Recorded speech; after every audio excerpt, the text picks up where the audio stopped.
Welcome to the Week in Italian Startup, where we discuss the latest highlights happening in the Italian tech and investment ecosystem. Welcome everyone to this weekly session about the Week in Italian Startup, where Niko and myself, we go through the latest news happening in Italy. So let's get going. Last week has been a crazy week, showing us how Italians can really work in tech. So we have food, we have marketplaces, we have olive oil, we have bicycles, we have fun stuff happening in the digital space. What do you think, Niko? Yes, I agree with you. A lot of action in a lot of verticals. So let's talk about them. Yeah, okay. So with that, let's get going. Let me just retrieve it. Where is it?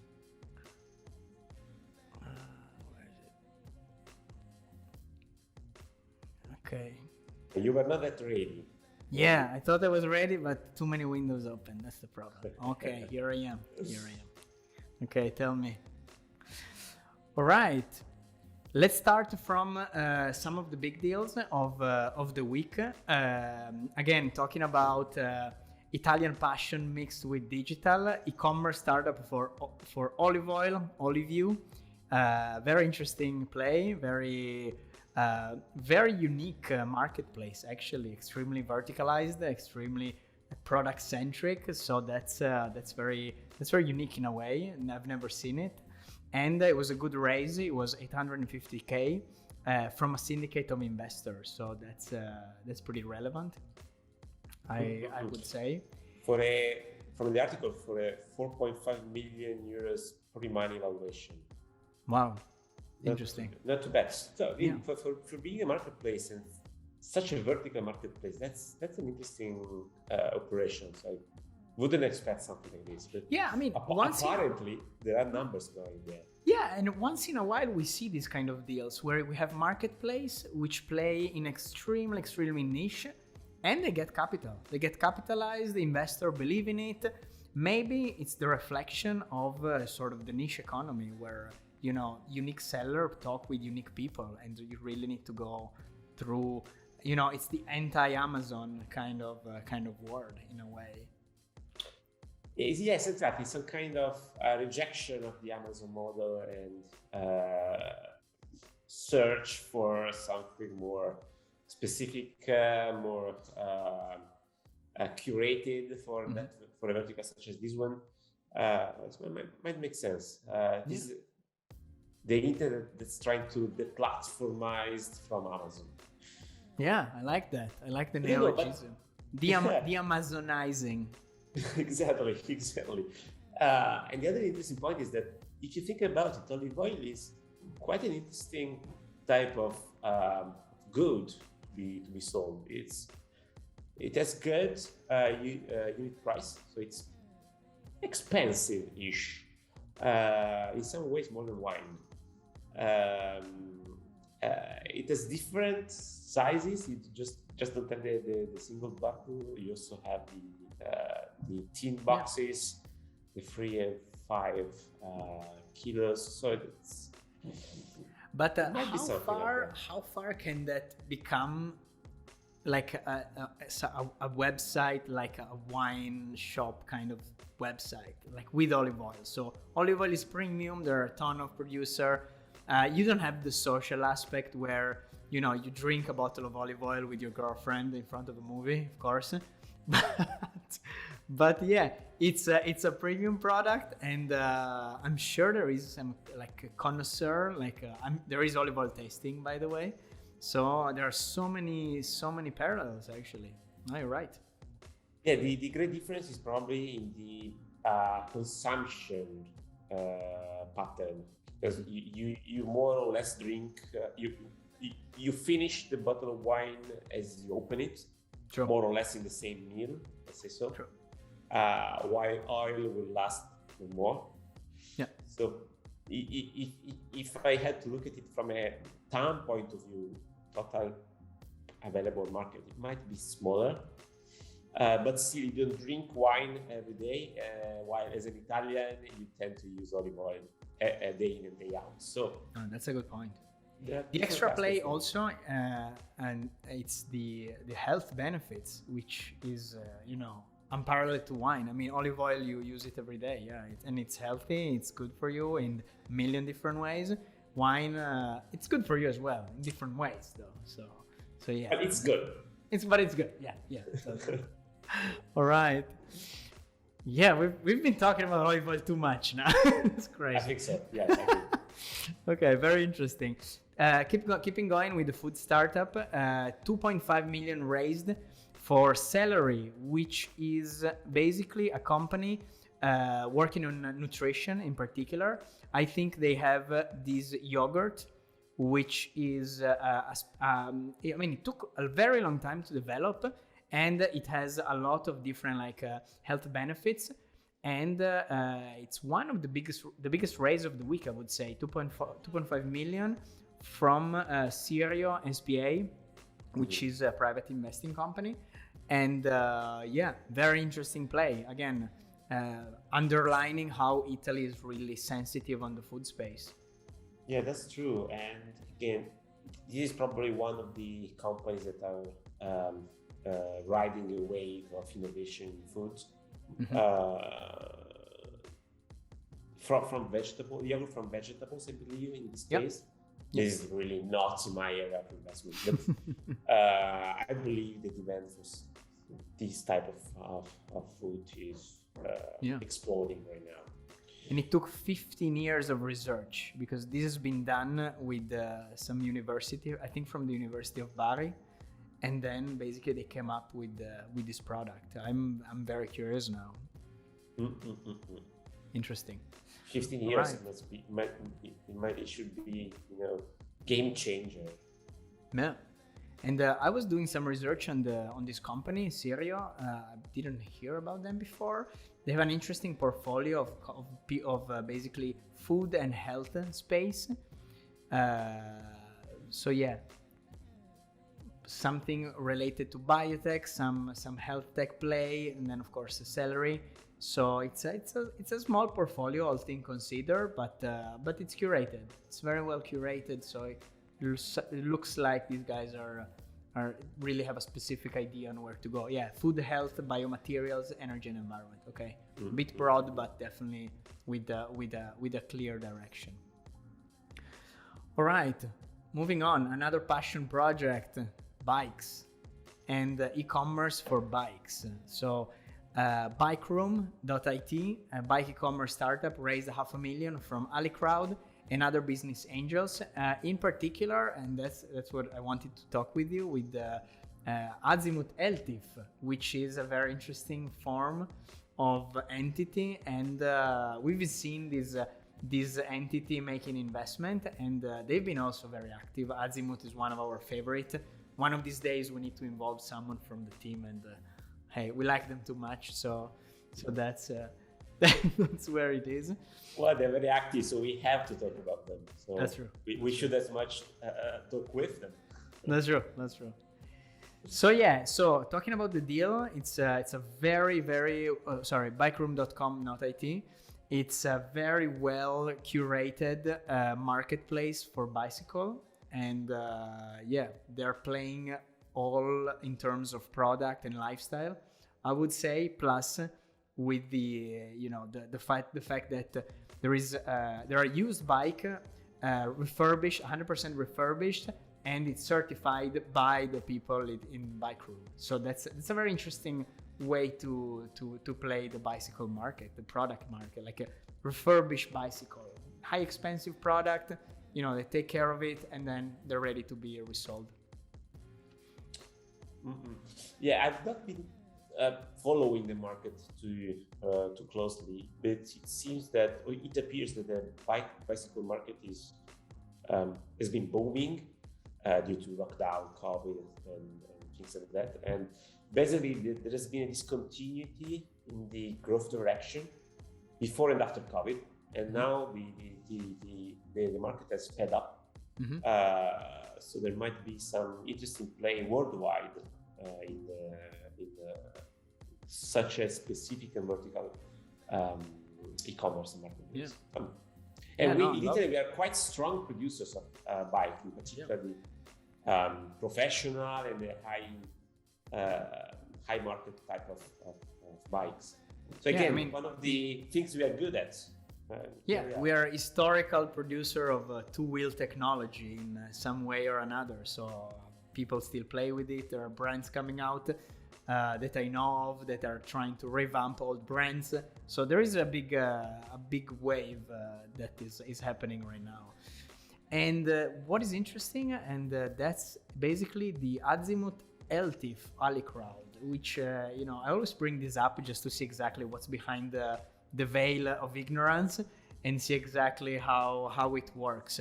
So this is an LTIF, which stands for European Long-Term Investment Fund. So basically, this is the actual entity that has been put together. And what is interesting is that this kind of fund qualifies as a PIR, PIR, which is a Piano Individuale di Risparmio. So it's a very new beast that the Italian government started pushing just before COVID and during COVID to sort of help new companies get financed in a different and alternative way.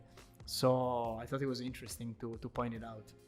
Well, if you look at it from the Azimuth point of view, basically they created this vehicle and they're marketing it to their customers on the other side, because PIR, the peers, have a lot of fiscal benefits for investors. So yes, it is the perfect tool for a company such as Azimuth. So they have the demand for investments, they have the possibility and opportunity and all the skill to set up investment vehicles and then to invest and deploy the capital.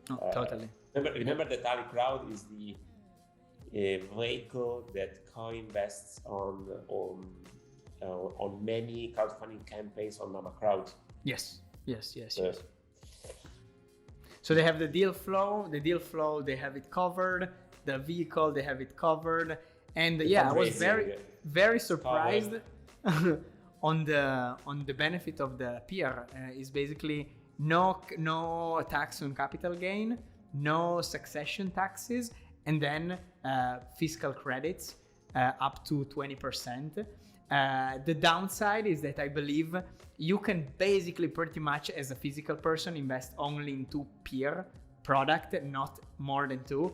So it's good, but up to a certain point. I think also you can also invest a maximum of 300,000 euro per year. So it's a very, very nice product with some limitation, but hey, there's no perfect product. Well, if you market it to a crowd of private investors, so private people, so 300,000 euros is a sizable amount. You don't need too many people to fill up a 20 million vehicle. It's a good point. It's 200,000 euros per person. So I can see the private wealth managers in Azimuth say, hey, very good, we've got an additional product we can market to our customers. It's very diversified. Totally. It's pretty really accessible. Diversified with respect to the traditional products.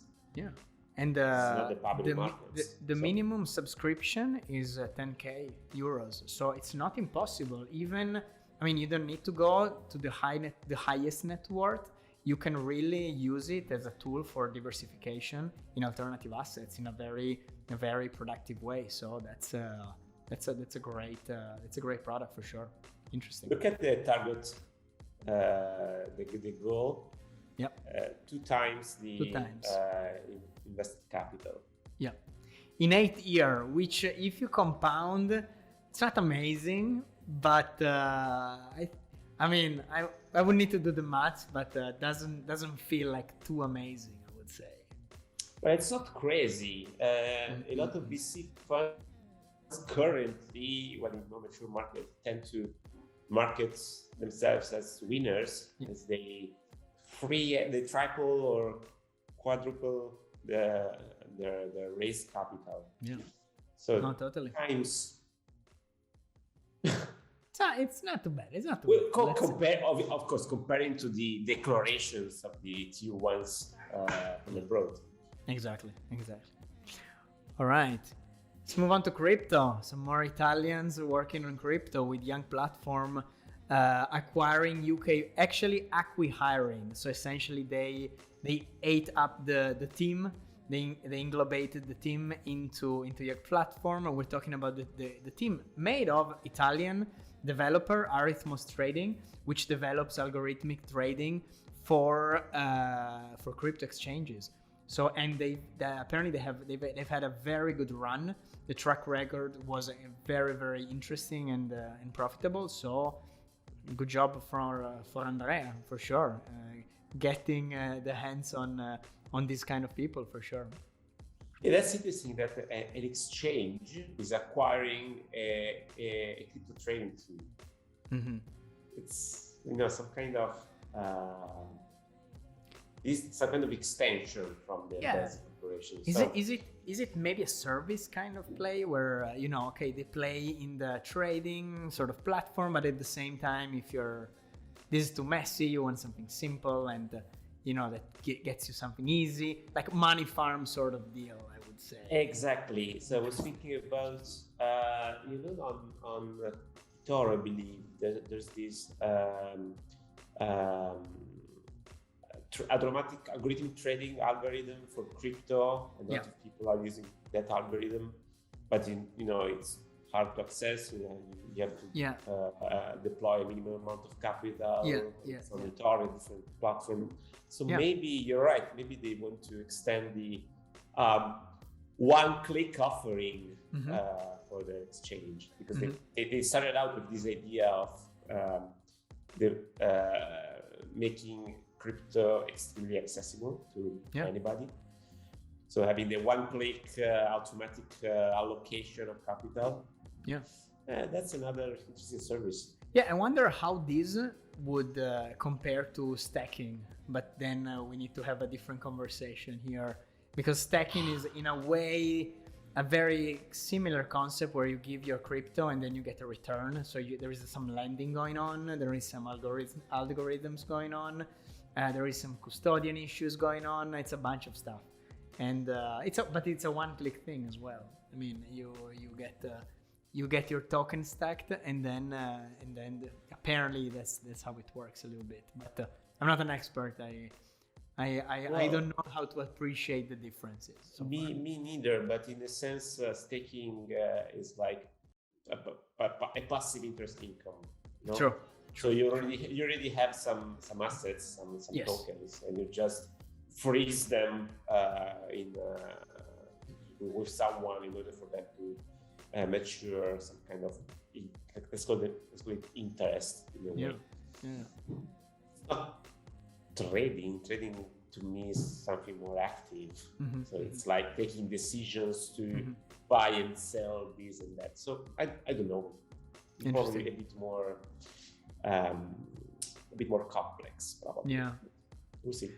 All right, changing gear completely. Let's go to Solid World with University of Pisa, developing ElectroSpider. Basically, it's a 3D printer that is apparently capable of creating human organs from cells of patients. And this is an Italian company that developed the technology, and apparently they're going to be ready by end of the year, I believe, right? Or something like that. Very, very soon. They've been working extremely fast, and a big announcement from Sole 24 Ore. That's super interesting for sure. Yep. I don't expect the material that this printer produces to be ready for transplant. But it's probably extremely valuable for personalized medicine. So you can study and analyze the effects of some kind of therapy to the specific patient by experimenting on the specific patient. This is extremely advanced and mind-blowing from the sense of personalized medicine.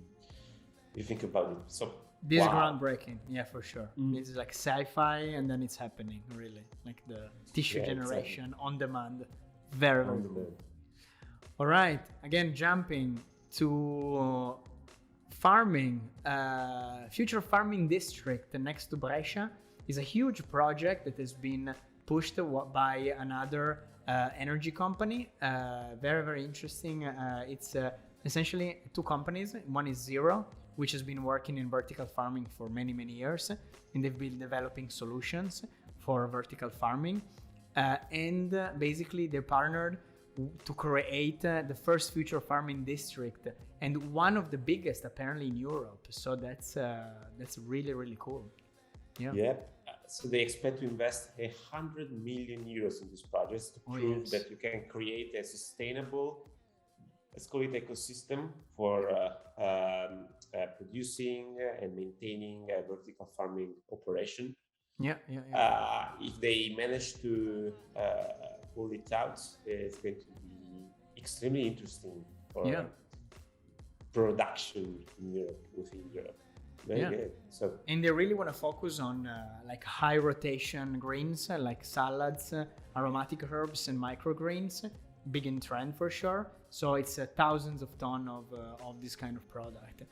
And I was checking out the website. These guys, the Syrio guys, they're really on a mission of making farming way more perfect, precise, and with the least waste possible.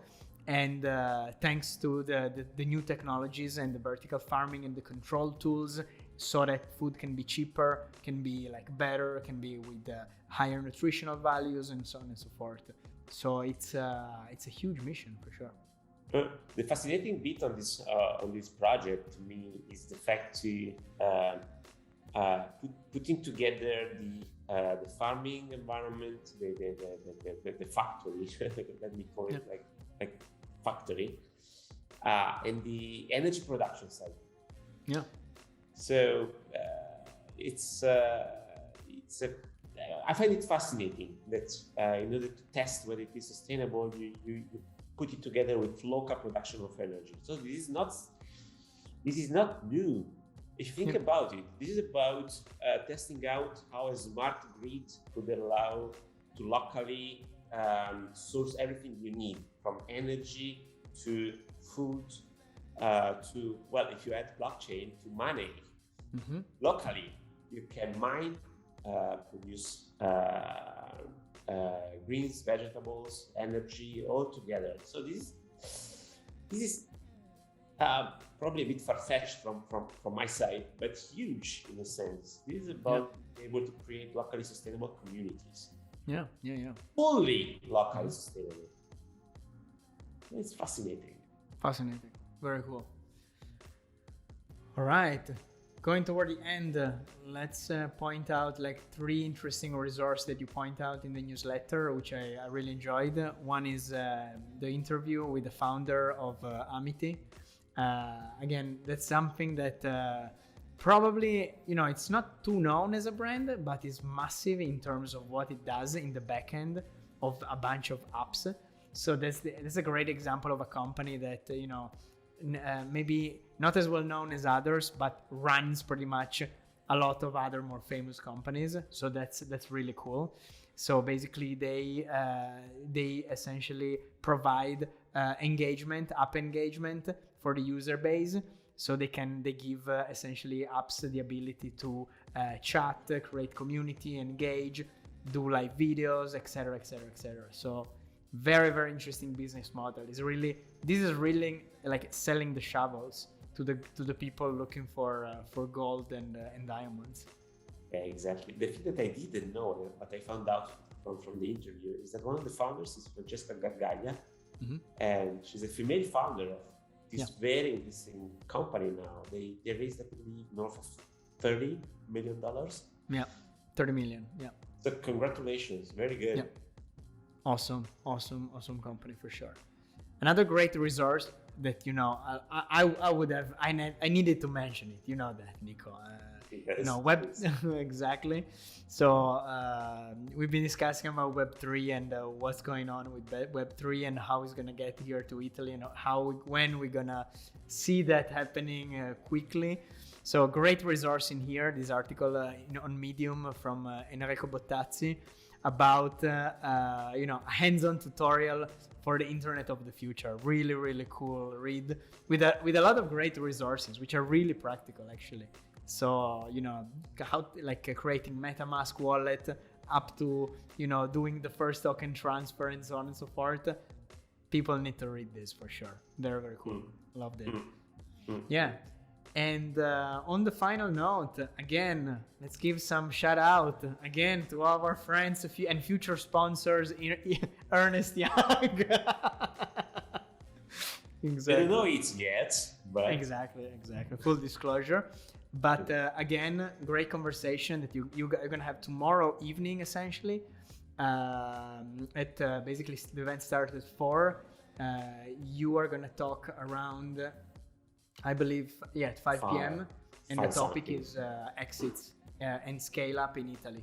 So give us some gold before the talk. What is the quick summary? Well, the quick summary is that we will talk mainly about exits in 2021. Good, not great. There's still a long way to go in order to start, creating success cases. And a success case is not a company raising money; it's a company generating value. And exit is one of those ways. So we got a few. We got a few IPOs, a few interesting IPOs in particular, Seco, Genenta Science, and we talked with the CEO and founder, and he will tell us the story. There were a few smaller IPOs, there were a few acquisitions during the year, still nothing huge. 2022 has started much better, if you think about it, with Face It and the other operations so far. So we will talk about this and more tomorrow. Awesome. All right, Nick, that's it for the week. Thank you very much. Good luck for tomorrow. I'll try to connect as well. And thank you very much for the listener. This is the Week in Italian Startup. We're available on YouTube, Spotify, and all the great podcasting platform. And of course, if you didn't, subscribe to Nick newsletter. And see you all next week.